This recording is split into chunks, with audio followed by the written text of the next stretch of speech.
A chuva que atrapalha a colheita na lavoura de muita gente ajuda o pecuarista a planejar a alimentação do rebanho no período de seca. O ciclo das estações pode variar um pouco, mas no período das águas é certeza de pasto abundante e nutritivo.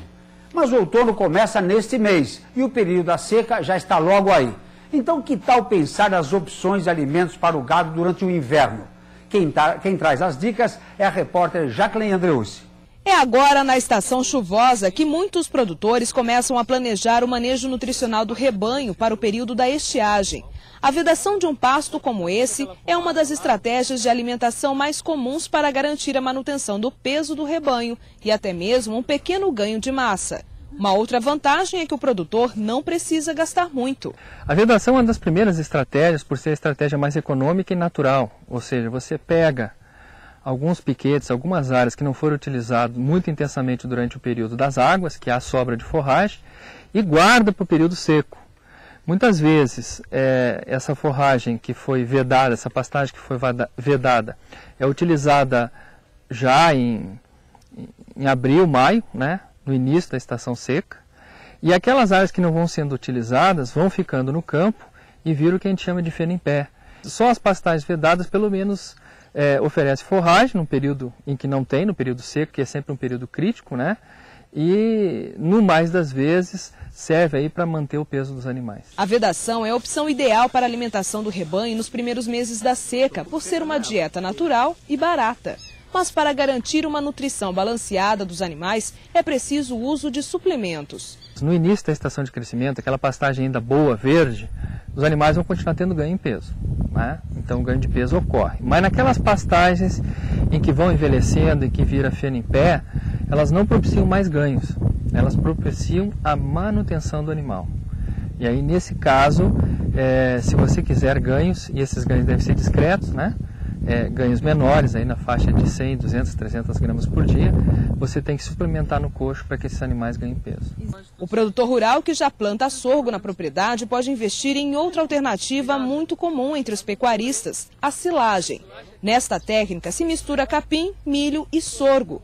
Os gastos são maiores que a vedação e o produtor tem que investir no plantio do grão, adubação e colheita. E se esta for a sua opção, aí vai mais um reforço. Com a dieta e mais um complemento concentrado, o animal pode ganhar até 500 gramas por dia.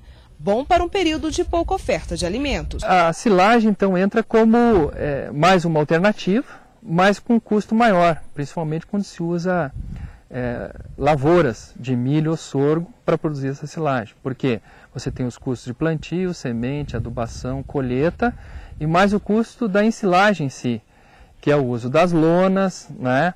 E aditivo, muitas vezes aditivo biológico para melhorar a qualidade dessa silagem. Então isso tudo traz novos custos para fazer a silagem.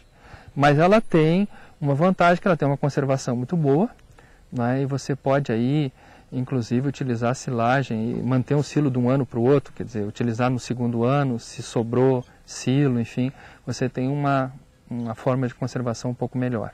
Outra estratégia de alimentação para o período da seca é a base de feno. Para isso, o produtor rural tem que estar preparado, tem que ter equipamento, um galpão, um local para armazenagem e também uma área específica de pasto para colher feno. O custo da alimentação com feno é mais alto. Só para adquirir o equipamento são necessários em média R$90 mil. Mas se o produtor já tem essa máquina e condições de armazenagem, pode adquirir um ganho de peso do rebanho de até 600 gramas por dia. E o feno, então, ele pode trazer ganhos que variam aí desde a mantença, quando o feno de baixa qualidade, ou com muitas vezes aproveitamento de colheita, quando esse feno entra como uma complementação de uma dieta à base de grãos, ou até o uso de silagem, mais um pouco de feno, não é? Então, nesse caso, a gente espera ganhos. Um feno muito bom, os animais se alimentando com uma proporção alta da dieta com feno, os animais podem chegar a ganhar 600, 800 gramas por dia se o feno for muito bom.